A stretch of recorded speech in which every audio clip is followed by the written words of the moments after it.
continuing a series I've honestly been having a lot of fun with, and that is aircraft groundings that we've seen over recent times. What led to them, what has happened since, and if it can be deemed the right decision. In 2020, Lufthansa decided to ground many of its Boeing 747s, part of a broader fleet parking initiative that was undertaken.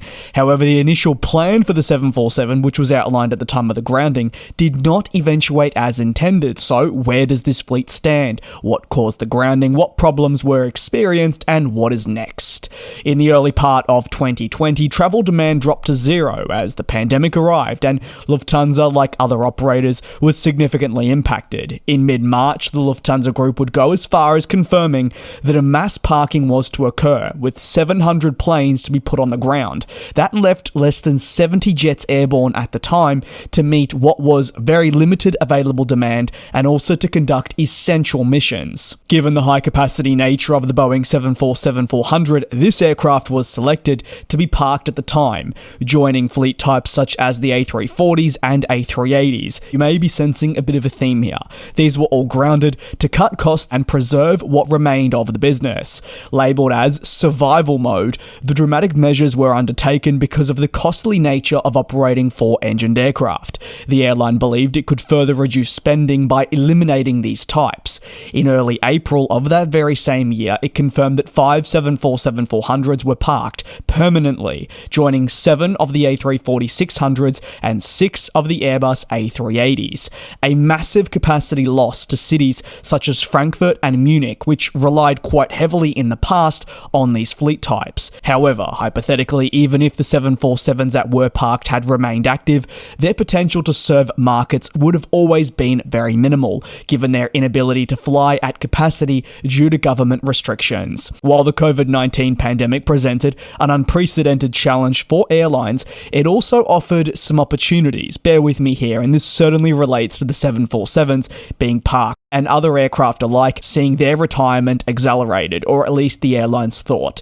See, for such large companies like Lufthansa, which had been experiencing what many described as fleet problems, the lack of demand, particularly international demand, did lead to aircraft groundings. But as a result of these jets being parked, thorough internal studies were conducted to determine what aircraft could be deemed surplus to requirements in an ideal world. For Lufthansa, its fleet makeup had long been very much criticised, and the pandemic presented an opportunity to advance fleet renewal efforts. Accelerating the process would hopefully yield greater returns moving forward. This renewal would see a greater focus placed on next-generation twin-engined aircraft, with the permanent retirement of older widebodies such as the 747-400, A340, and even the A380. Additionally, the changes would see 3 fleet types axed in favour of growing its commitment to the likes of the 787 and A350.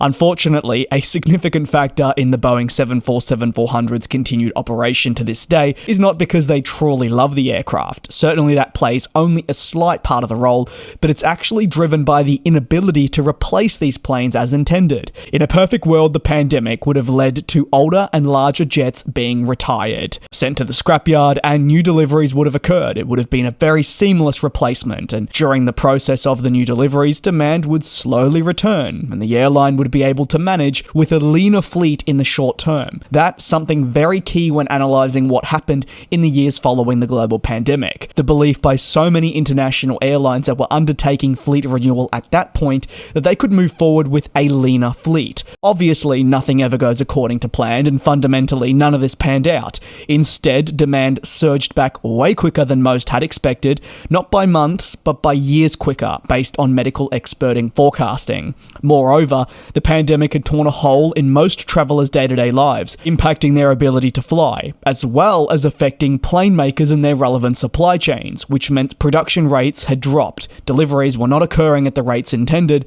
and planes were delayed by years. Lufthansa could not move ahead with the permanent retirement of jets when it couldn't source the applicable replacements, and therefore ensued years of financial hurt that it's still rebuilding from to this day. While larger jets such as the 747 are beloved by enthusiasts and travellers for their iconic nature. They see Lufthansa hemorrhage money. This could all be avoided if supply chains weren't damaged beyond repair. Lufthansa has expressed its frustrations on these supply chains on several occasions, acknowledging as well that it's not just down to supply chains. That's a massive reason, but also look no further than Boeing's inability to certify the 777X, which has impacted the retirement of types like the 747-400, which brings truckloads of capacity. And if you don't have aircraft there and waiting to take over the reins, it's not really possible. Now, in mid-2025, while a modest number of 747-400s are still active in their operation, their numbers have diminished quite considerably, certainly aligning with finally the activation of those fleet renewal plans.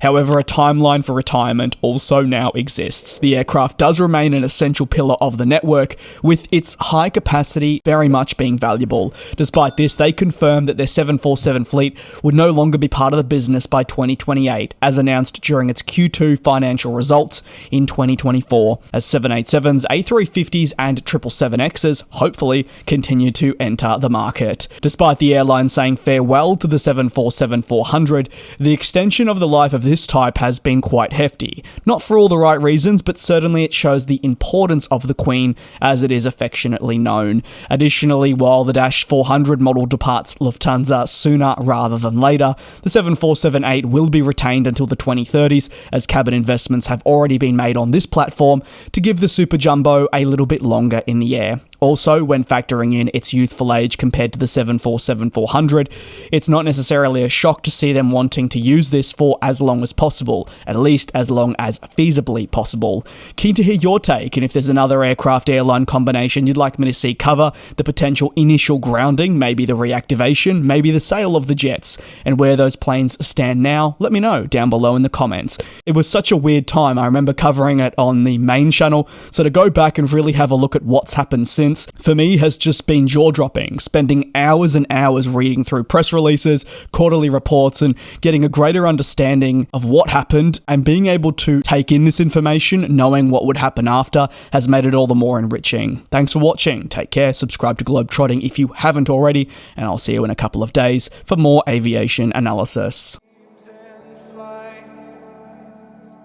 And we'll